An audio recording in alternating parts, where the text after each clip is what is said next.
साथ करेंगे। BJP core committee की आज बैठक है और उत्तराखंड चुनाव को लेकर बीजेपी मुख्यालय में यह बैठक होगी, जिसमें जेपी नड्डा, सीएम धामी समेत कई बड़े नेता शामिल होंगे। बैठक में उम्मीदवारों के नाम पर चर्चा होगी, मंथन किया जाएगा और सभी 70 सीटों के लिए आज नाम फाइनल किए जा सकते हैं। सीएम पुष्कर सिंह धामी ने खटीमा से चुनाव लड़ने का ऐलान किया है और खटीमा से तीसरी बार चुनाव लड़ेंगे पुष्कर सिंह धामी। तो 5 राज्यों में चुनाव के ऐलान के बाद राजनीतिक पार्टियां मंथन में जुटी हैं, समीक्षाएं की जा रही हैं, फीडबैक लिए जा रहे हैं, रणनीति बनाई जा रही है कि कैसे सत्ता में फिर से वापसी की जाए। उत्तराखंड में 14 फरवरी को मतदान होगा। सभी 70 सीटों पर एक ही चरण में वोटिंग होनी है। उससे पहले पार्टियों का उम्मीदवारों को लेकर मंथन जारी है। तो सीएम पुष्कर सिंह धामी ने खटीमा से चुनाव लड़ने का ऐलान किया है और खटीमा से तीसरी बार वो चुनाव लड़ेंगे। तो बीजेपी कोर कमेटी की जो बैठक है आज वो है उत्तराखंड चुनाव को लेके बीजेपी मुख्यालय पर यह बैठक होगी, जिसमें जेपी नड्डा, सीएम धामी समेत कई बड़े नेता शामिल होंगे।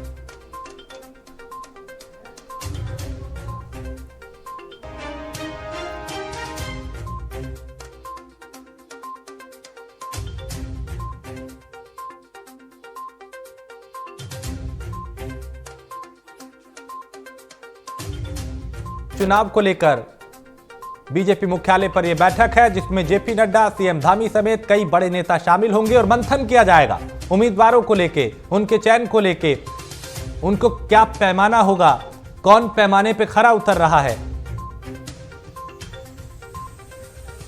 तो खटीमा से तीसरी बार चुनाव लड़ेंगे सीएम धामी। उन्होंने ऐलान किया कि वो खटीमा से ही चुनाव लड़ेंगे। तो शाम 5 बजे बैठक होगी और इस बैठक में मंथन किया जाएगा, समीक्षा की जाएगी, फीडबैक लिया जाएगा, समीकरण बनाए जाएंगे और उम्मीदवारों को लेकर रणनीति बनाई जाएगी कि कौन उम्मीदवार जिसे प्रमुखता दी जाए, मौजूदा विधायकों के क्या टिकट कटेंगे, कितनों के काटने की संभावना है, कौन उम्मीदों पे खरा उतरा है जनता की और कौन कसौटी पे खरा नहीं उतरा है। ऐसे तमाम सवाल संगठन के सामने होंगे और उन्हीं का जवाब तलाशने के लिए आज शाम 5 बजे एक ये बड़ी बैठक है उत्तराखंड चुनाव को लेकर, जिसमें मंथन किया जाएगा उम्मीदवारों के नाम को लेकर। तो जेपी नड्डा, सीएम धामी समेत कई बड़े नेता इस बैठक में शामिल होंगे और उम्मीदवारों के नाम पर चर्चा होगी। सभी 70 सीटों के लिए आज नाम फाइनल किए जा सकते हैं। सीएम पुष्कर सिंह धामी ने खटीमा से चुनाव लड़ने का ऐलान किया है और तीसरी बार वो यहां से चुनावी मैदान में उतर रहे हैं।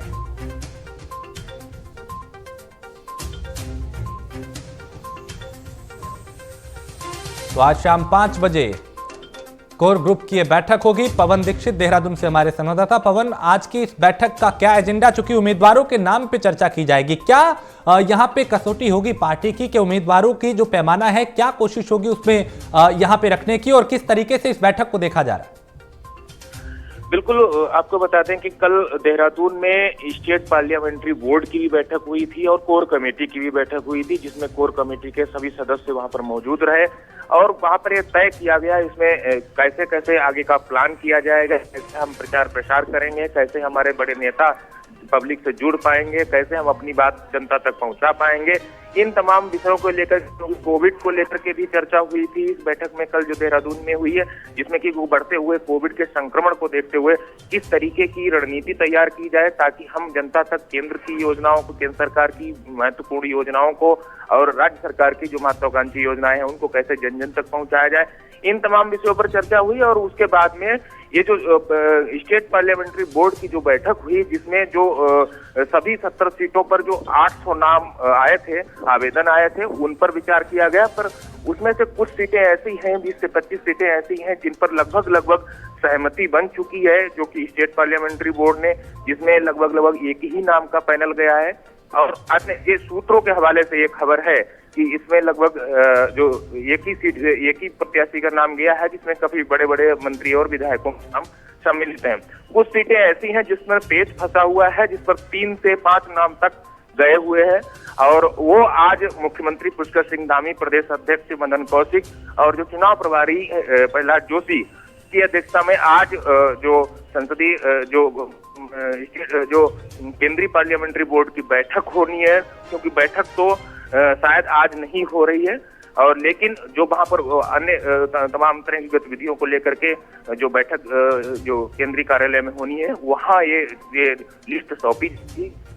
जो स्टेट पार्लियामेंट्री बोर्ड में फाइनल होकर नाम गए हैं उनको केंद्रीय पार्लियामेंट्री बोर्ड के सामने रखा जाएगा। केंद्रीय कार्यालय में जेपी नड्डा से भी मुलाकात करेंगे पुष्कर सिंह धामी और प्रदेश चुनाव प्रभारी और प्रदेश अध्यक्ष, और साथ ही आज शाम को केंद्रीय गृह मंत्री अमित शाह से भी सभी की बैठक हो सकती है, मुलाकात हो सकती है। आप बने रहिए पवन मेरे साथ। इस वक्त पीयूष पंत हमारे साथ जुड़े हैं, वरिष्ठ पत्रकार हैं। पीयूष जी, भारतीय जनता पार्टी के लिए उम्मीदवारों को लेकर इस बार किस तरह की चुनौती रहने वाली है, क्योंकि यहाँ का यही मिथक रहा है कि हर 5 साल में सत्ता बदली है। ऐसे में मौजूदा वक्त में उम्मीदवारों को लेकर किस तरह की चुनौती बीजेपी के सामने है? देखिए, बहुत बड़ी चुनौती है, क्योंकि लगातार जो है बीजेपी आलोचना का शिकार होती रही है वहां पे, और खासकर हमने देखा कि जिस तरह से उन्होंने 3 मुख्यमंत्री बदले ये 5 साल के कार्यकाल में, तो उसको लेके जो है कि कहीं न कहीं असमंजस है भारतीय जनता पार्टी में, और इसीलिए जो है कि उनको सिलेक्शन करने में थोड़ी दिक्कत भी आ रही है। लेकिन पुष्कर सिंह धामी का जो कार्यकाल रहा है वो फिर भी थोड़ा बहुत जो है, क्योंकि उसमें कोई ऐसे डिसीजन लिए गए जो पुराने जो मुख्यमंत्री थे वो नहीं ले पा रहे थे। खासकर जो है कि आप देखिए 4 धाम वाला भी हालांकि कोर्ट से आया वो, लेकिन वो हो गया, और उसके बाद जो है कि क्या नाम जो देवस्थान बोर्ड का भी मामला था वो भी सुलझ गया, जिसको काफी जो है संतों में एक तरह से जो है काफी नाराजगी थी। तो तमाम तरह से आलोचना का शिकार है भारतीय जनता पार्टी वहाँ पे, उसकी सरकार वहाँ पे, इसके निश्चित रूप से जो है फूंक के कदम उठाने के लिए वो मजबूर है, और इसीलिए ये है कि वो अभी देखिए एक असंतोष भी है, जो उनका जो कैबिनेट है उसके अंदर भी असंतोष है। तो उधर से जो है कांग्रेस में भी एक ये जाने की जो है कि बहुत सी संभावनाएं दिख रही हैं। तो इस तरीके से मुझे लगता है कि काफी कुछ दिक्कतें हैं जिसका सामना जो है भारतीय जनता पार्टी के जो है वो चुनाव बोर्ड को करना पड़ रहा है, और निश्चित रूप से उनकी चुनौती है, क्योंकि ये उत्तराखंड में हुआ है कि हर 5 साल में सरकारें बदल जाती हैं, इस पार्टी की सरकार होती है, तो क्या इस बार भारतीय जनता पार्टी दोबारा आ सकती है, ये एक बहुत बड़ा प्रश्न है। और इसी को लेते हुए जो है भारतीय जनता पार्टी में लगातार चिंतन चल रहा है ठीक कि एक स्वच्छ छवि के लोगों को जो है उतारा जाए वहाँ पे। लेकिन ये भी है कि बहुत से पिछली बार जिस तरह से उनको 57 सीटें मिली हैं उसके हिसाब से जो भी काम था जिनका उतना सेटिस्फैक्टरी रहा नहीं है, तो समस्या तो है निश्चित रूप से। ठीक, यानी कई तरह की चुनौतियां पीयूष जी यहाँ पे पार्टी के सामने है। बहुत शुक्रिया पीयूष जी प्राइम न्यूज को वक्त देने के लिए, हमसे बात करने के लिए। हमारे साथ देवेंद्र भसीन, भारतीय जनता पार्टी के उपाध्यक्ष, इस वक्त हमारे साथ जुड़ चुके हैं। देवेंद्र जी, उम्मीदवारों के नाम को लेकर आज भी एक बड़ी बैठक होने वाली है। इस बार क्या चुनौतियां आप लोगों के सामने है, किस तरह का पैमाना सेट किया गया है उम्मीदवारों के लिए?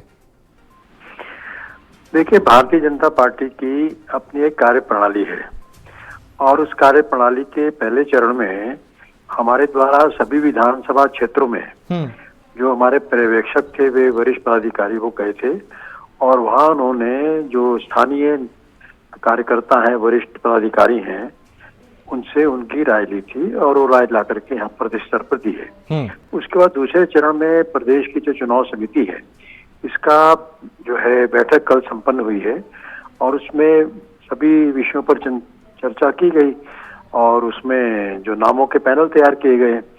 अब अंतिम निर्णय इसका केंद्र में केंद्रीय पार्लियामेंट्री बोर्ड के द्वारा किया जाना है। उसमें प्रदेश के प्रतिनिधि के नाते हमारे मुख्यमंत्री जी, हमारे प्रदेश अध्यक्ष जी, महामंत्री संगठन जी ये शामिल होंगे, और बाकी जो केंद्र के हमारे माननीय सदस्य हैं पार्लियामेंट्री बोर्ड के, वो लोग उसमें सम्मिलित होकर के अंतिम निर्णय लेंगे।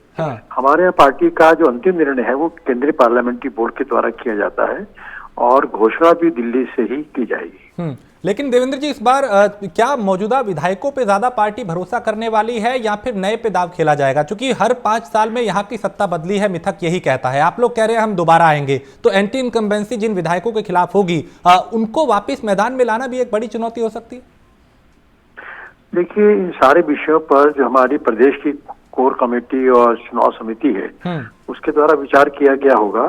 उसकी जो प्रोसीडिंग्स होती हैं वो तो अपने आप में गोपनीय होती हैं, लेकिन निश्चित तौर पर पार्टी को दोबारा से सत्ता में आना है और वही प्रत्याशी मैदान में उतारे जाएंगे जो अपने आप में जीतने की स्थिति में होंगे, मजबूत होंगे। तो इन सारे पहलुओं को ध्यान में रख करके ही प्रदेश स्तर पर पैनल तैयार किए गए हैं और आगे अंतिम निर्णय भी जो है वो केंद्रीय पार्लियामेंट्री बोर्ड के द्वारा लिया जाएगा। निश्चित तौर पर जो हमारा लक्ष्य है वो हम प्राप्त करेंगे और दोबारा सरकार भाजपा की प्रदेश में बनेगी। चलिए, बहुत शुक्रिया देवेंद्र सिंह प्राइम न्यूज को वक्त देने के लिए, हमसे बात करने के लिए। तो भारतीय जनता पार्टी के उपाध्यक्ष जिन्होंने कहा कि अगर दोबारा से सत्ता में लौटना है तो जाहिर है उन चेहरों पर भरोसा करना होगा जिन्होंने काम किया है, लेकिन पार्टी के सामने कई तरह की चुनौतियां भी हैं।